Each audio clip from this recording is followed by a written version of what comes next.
in this very moment, while I'm feeling anxious, there is a son of a bitch feeling way too well about himself, about to do something horrible.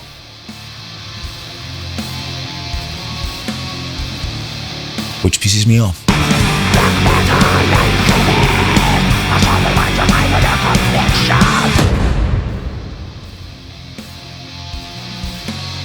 Welcome, alchemists, to a new episode of The Black Metal Alchemist, the podcast that is preoccupied in helping you become yourself, basically. Without the bullshit of the modern days and conditioning of society that is pretty much convincing and making you dependent as possible.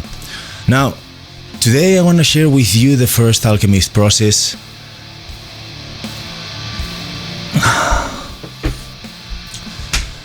First alchemic process, which is going to grant you the ability, if you put this into practice, to be the creator of whatever emotional state you want. In other words, this process is going to help you change whatever emotional state you have into whatever emotional state you want. Of course, it would be great to get to just jump into it, but I think it's very important to know yourself.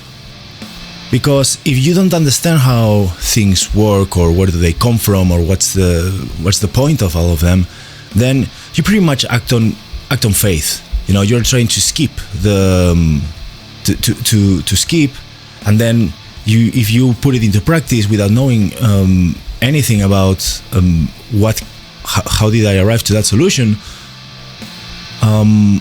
you are basically acting in good faith, and that has terrible consequences. This is the way I connect the dots about this. This is how I comprehend emotions. This is how it makes sense to me. Now, that doesn't mean that this is affiliated with any school of thought or anything. I'm just sharing my personal, the way in which I understand them. It might be helpful to you, but let's not confuse what I say with the truth or reality. It's just a map. It's concepts that help me comprehend what the fuck is going on. So one of the points, one of the edges of emotions is to understand that everything you can experience and everything you cannot experience is determined by this constant game of evolution. The fact that you experience colors right now means that experiencing colors gave you or any of the ancestors that led to you an advantage in terms of survival. Taking into consideration that since we were fishes until now, we still can feel emotions. That means that all the emotions that you can feel, all the inner sensations, fear, anger, depression, sadness, anything, it has a reason. Now, the thing is that we don't need to really know or understand the purpose of an emotion in this case to know that there is a point, whether we get it or not, there isn't a reason. So, yes, and that reason is based on truth, because evolution works by, if it doesn't work, you die, right? So, considering how much evolution has been in order to lead to these mechanics, to whatever your body, your hands, your cognition, everything is, it's safe to assume that it has a very smart role to play for you to survive. All right, but what then is the actual purpose of them? Well, think about this. We, as animals, we and any other animal on Earth, must have some sort of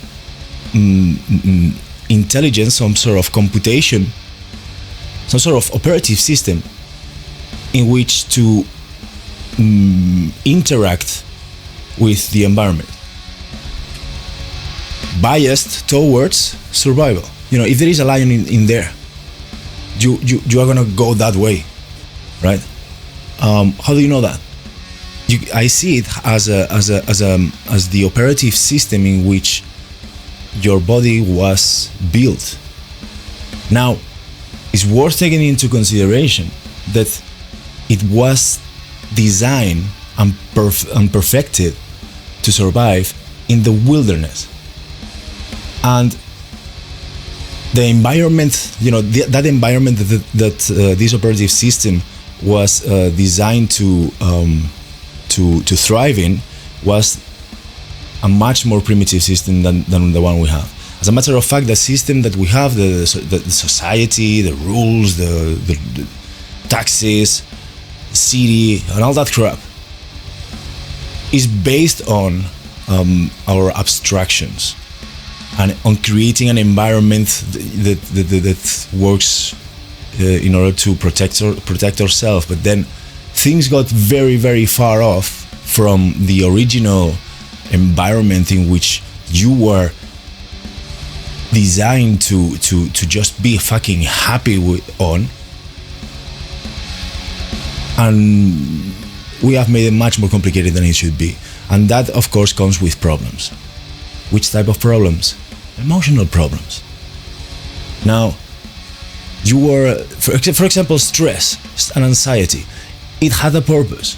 If you enter into a cave that you know there is a bear, in order to take something from there, you need to feel anxiety, But as soon as you leave the cave, the anxiety goes. So it's a release, This anxiety is gonna make you act in a way, and once you have acted, and if you have acted successfully, it's gonna go. But today, most of the problems that we have, most of the problems that we create for ourselves or that we push onto others, and the rules of the rules and all that stuff, is creating perpetual pressures that they don't go away. And we weren't prepared for that. We are not even supposed to exist within that. Now, so we have that.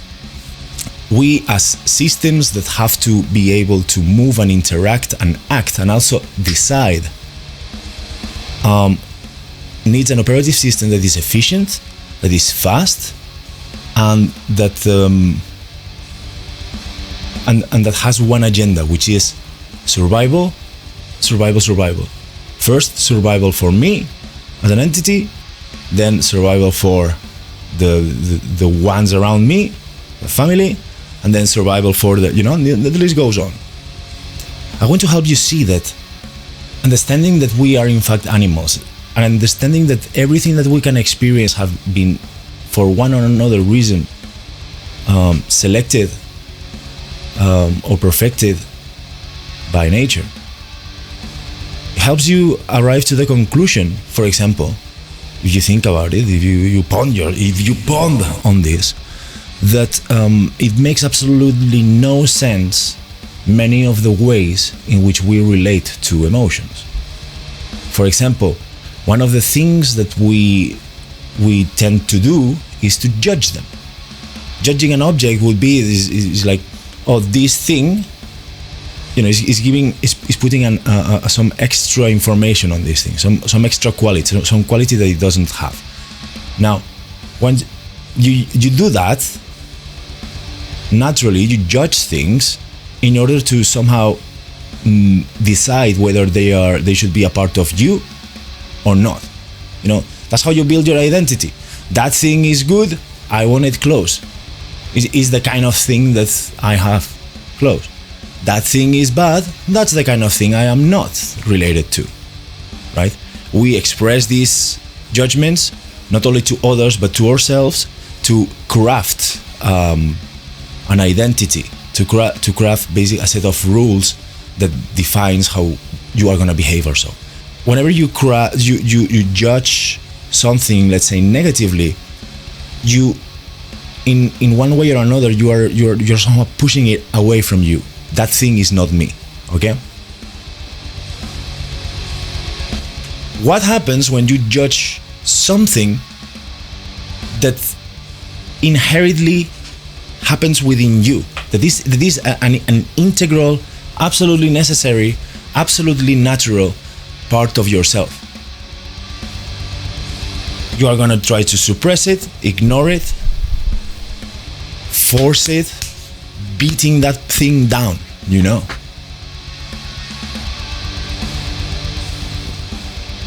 But all you are beating down, all you are suppressing, all you are ignoring is literally yourself. If you ignore the fact that you are hungry, if you pretend that you're not hungry, if you go, I'm hungry, you're no, you will die given enough time, right? So okay, this might be too abstract, but for example, men don't cry, all right? We have heard that a million times.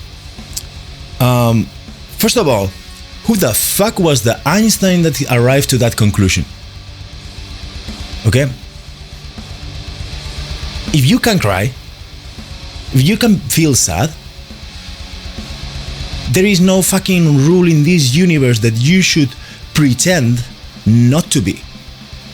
Look, there is a million fucking reasons to make a person cry. You just search for them, and they are very fucking good reasons. They are worth crying for, right? Shit happens, and the fact that you can even cry and that you want to cry, but you stop yourself from doing that, is the same as just taking a knife and cutting your skin in order to protect the identity of I'm a man. Well, here's the thing. That makes no sense. That needs to be stopped, right? There is no good or bad emotions. That's another judgment. They all have a purpose. They all have a meaning. You don't need to really know what they are, okay? You don't have to ponder on the emotions that are just not helpful, but you don't have to suppress them at any cost. It doesn't say anything about your value or who the fuck you are. And basically, and all those stuff, you didn't came up with those ideas. You heard them somewhere. You just didn't question them enough, and you are acting by what other people thought. So okay, I hope the point is clear. Now the thing is, how do they work within us? Is there some sort of in useful simplification we can make that we will make us just comprehend how the fuck do they work, and what do we do with them? Because we know that we can suppress them up to infinity, but of course you are just suppressing something, some that's just, you are using your nervous system to suppress the same nervous system, and that will lead to physical ailments and stuff. Now, I think that if we understand how do they work, well, we might have a chance to actually find a way to tackle them. Now, imagine a line which has information. It comes through your eyes to the back of your head and from the neck. Information comes from your senses into, let's say, the unconscious or the animal mind. That thing that creates the emotions is unconscious because we don't know how do we make them. We have no control over them. We just experience them, all right? Meaning that this animal mind is connected to the intellect in a way that creates a loop. Has a go, an input, and an output, and this loop goes and goes and goes and goes, and then from the animal mind there is an out in which is the action, basically telling the body what to do. So understanding how all this is connected. Understanding that there is a loop between the animal mind and you, and understanding that it's the animal mind, the one that actually moves the body, because that's what the body is. Then you understand why is it sometimes so difficult to do things that you want to do, but you don't get yourself to do them. Instead of trying to bully, trying to force yourself your plans against everything that you are, it's much more useful or smart to negotiate. You have to tell, you have to give a good enough reason, you have to convince the animal mind to spend that energy that is going to be required for you to do that. No. You have one agenda. You as the intellect, you can plan, you can strategize, you can visualize the future and so on. But the animal has another agenda, and the other and this animal is gonna always, no fucking questions asked. We're gonna prioritize his agenda, which is survival, and your business and your empire and your all that shit is like yeah, whatever. I'm gonna make you survive, and I know how to do that. And if you want me to move towards something, you better give me a reason. Okay, these two entities are somehow separated from each other. You as the intellect, you don't know how you don't know how the animal mind works. You don't know how do you regulate your temperature. You don't know how do you regulate your emotions, your reactions. You cannot access to all the fears that you have and all the no. It somehow comes to you, but you can talk to it, right? And it can talk to you. Same way, the animal mind they cannot really access you, the intellect. Now, the proof to this is the experiment of just imagining a lemon. You imagine a lemon. You know perfectly well that there is no lemon in front of you. But if you point on and you just picture an image of a nasty juicy lemon, you will notice that you will start salivate. Even if you know that it's not true, that does not exist, there is a fantasy, you will start salivating. That means, or that gives me, that helped me arrive to the conclusion that the animal is somehow unaware of your machinations, but it doesn't know if the input comes from the outside world or from the inside world. Now, the strategy of this process is basically we are going to affect the whole system by doing something in the part we can control. We are going to craft a specific thought that will, given that goes through this loop for a long enough time, will completely change the emotion. You imagine a chemical reaction. You have a glass of a compound, and you want to transform it to another compound. Then what you do is add a catalyst, or one of the things you can do is adding a material that is going to start a chain reaction that is going to transform the whole liquid in its given time. Right. So in this case, the catalyst is gonna be a thought that we will bring into our minds when we notice that we are in that emotion. Then what is the catalyst? How do we make the catalyst? Let's create it. Let's say that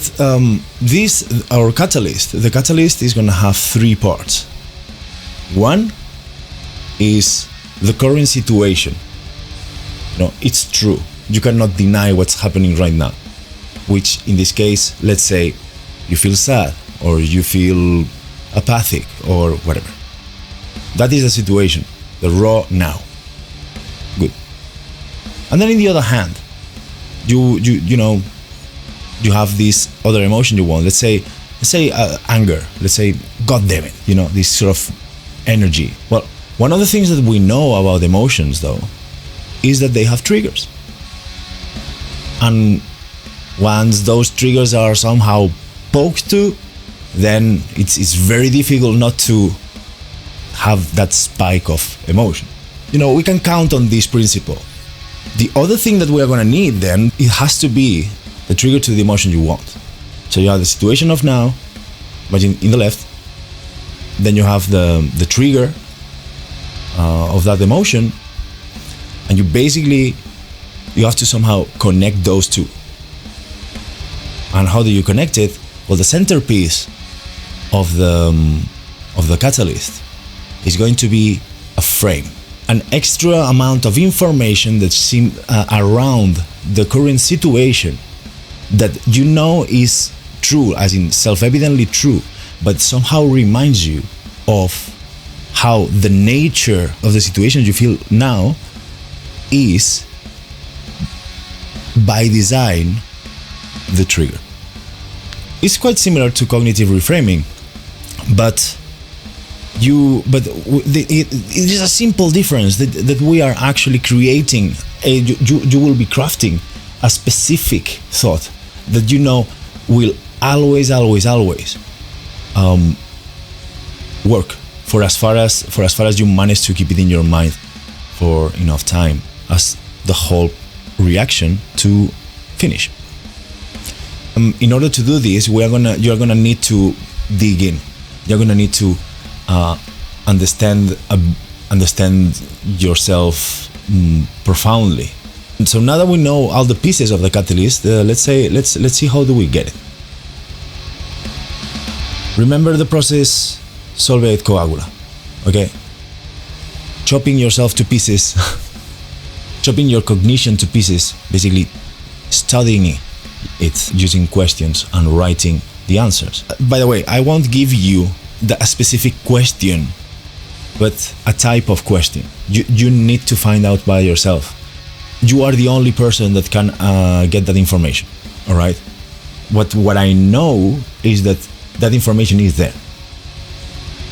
Now, you go and ask yourself and figure out what is the greatest trigger for this emotion.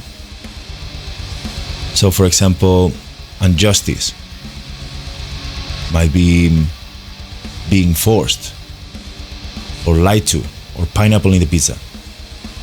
You figure it out, and then you take the trigger. Let's imagine, for this example, let's say, yeah, this thing I cannot perceive injustice or cruelty or unfairness without getting pissed in one degree or another. Good. Now you have that part. The way you put together this will be okay. So,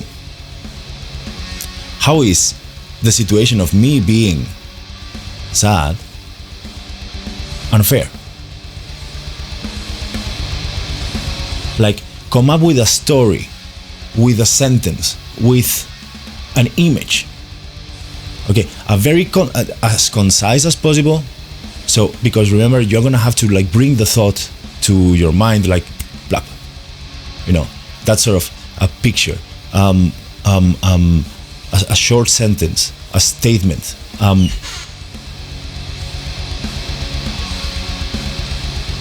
Which basically will say, right now means this trigger. So this is how you craft the catalyst. And you can see this as actually some abstract technology that you have. You ask yourself, well, what are the general emotions that make me feel that are just not useful in my life? Are you always depressed, or do you tend to be very anxious, or you tend to be very nervous, or apathy? Now, begin with those. Okay, definitely being the whole day without the energy of doing anything, or without the drive of doing anything, or it's not helping, right? You know what is your case. Now, well, what emotions would you like to put? If you could choose any emotion, any state, any internal state, which state would it be? Well, it would be great to feel powerful, and it would be great to feel this drive of anger, or happy, or hopeful, or empowered, whatever. You choose your favorite drug here. Once you have those two, just craft your catalyst and use it for a while. Now, there is another piece that you need, which is the release. Now, we are affecting this loop. Every time that the information from the animal mind comes to the intellect, we are adding some extra information. We are bringing up a thought that is giving signals to the animal mind to change emotion. Things to take into consideration when doing this. The catalyst must be absolutely true. If there is any sort of doubt on it, or if it's very far-fetched, and it literally will have no effect, because there are systems in place for the animal mind to sieve between what's true and what's not. So when you craft it, be sure that you don't add on that picture things that are a bit like they might induce doubt. Maybe your animal mind is a bit unsure. If it's a bit unsure, it's gonna ignore the whole thing. Okay? So make it like a self-evident truth. Basically, the more it goes, now you have put the catalyst in the solution, and it's gonna transform until you will have that emotion. Now, once you notice that your inner physiology has changed, then is when you have to throw the trigger. The trigger is that you just have to act. In other words, you have to use that emotion, that new state to act in the world. Why? Because that actually is what emotions are made for, to act. Emotions are, after all, the source of animal action. And it so happens that once your brain perceives that your environment has changed positively due to some action that you have done, even if it's symbolic, but it is true. For example, if you clean your room, the dishes, or send an email, or send a CV, or whatever, do some push-ups. Once you have acted and successfully done something that you perceive as good, your brain will mark the circuitry, all the connections, as successful, to keep, to reinforce, meaning that it will be easier to do it next time. That's how you form habits. So here's one example of a catalyst. Whenever I am doubting myself too much, or feeling like I'm not gonna be able to do that, or blah blah, or anxious, or so on, I think about how in this very moment, while I'm feeling anxious, there is a son of a bitch feeling way too well about himself, about to do something horrible.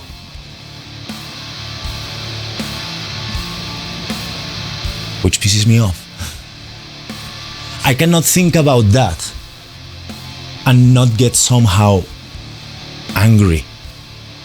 Now, with that anger, I make the movement. I record this video. I use that energy to make one step that, is it's gonna work. And actually, how I bring it to my mind actually is not as a sentence. It's as a picture. I see myself. I see this situation, and I see around it another person about to sign a contract to destroy a forest, or self-absorbed narcissist. Whatever. It doesn't lose power over time because it's true to me. So I have this catalyst, and I now use it anytime that I need to get a bit of nerve into the equation. Thinking about this episode, bring to my mind one sentence which, in essence, is also a catalyst, but is beautiful. These two shall pass. The ring of the king, because he was feeling sad, they gave him a ring that would in which was inscribed, these two shall pass. So as you see, this refers to this moment, and two shall pass is the extra context that reminds to this person that this situation will move away.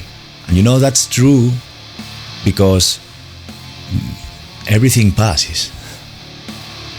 So in other words, it's triggering the opposite of what you are feeling. You are feeling sad, since it's gonna go away, that makes you happy. But if you are feeling happy and you read it,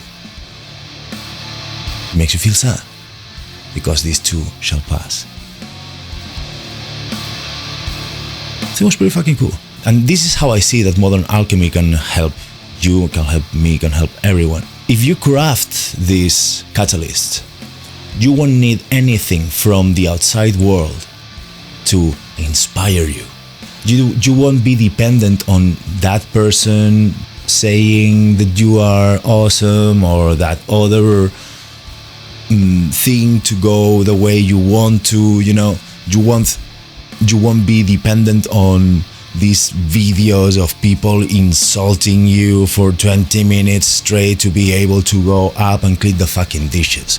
You are gonna be able to craft that one thing that is true and is true for you, and whenever you want to access a more energetic, more inspired, more hopeful state of mind, you just bring that shit. You think about the catalyst. Think about how it's true. Think about how it looks, how it feels. Think about the connections. Think about the implications. Just get absorbed with the catalyst for enough time until it's gone, until the emotion is changed. And you know how to find them. You know how to craft it. You know the whole alchemical formula. Just get some time, pen and paper, and craft one or two catalysts. You apply this, you are gonna all of a sudden get the power of your own internal emotions, without bullying, without forcing, without judging. It's one step towards accepting yourself, one step towards understanding yourself. This is how it's done, man. This is how it's done. Alright guys, that was all for today. I hope you have a blast. I hope you do this and it helps. And when you experience the power of this, send me your reviews, send me your experience, send me your questions. That would be fucking awesome to be able to answer them all. Okay? Support the podcast if you want. And if you do, remember to like this and share it and all that shebang. Meanwhile, see you next week in the Black Metal Alchemist podcast. And remember to keep strong in your quest for ultimate awesome.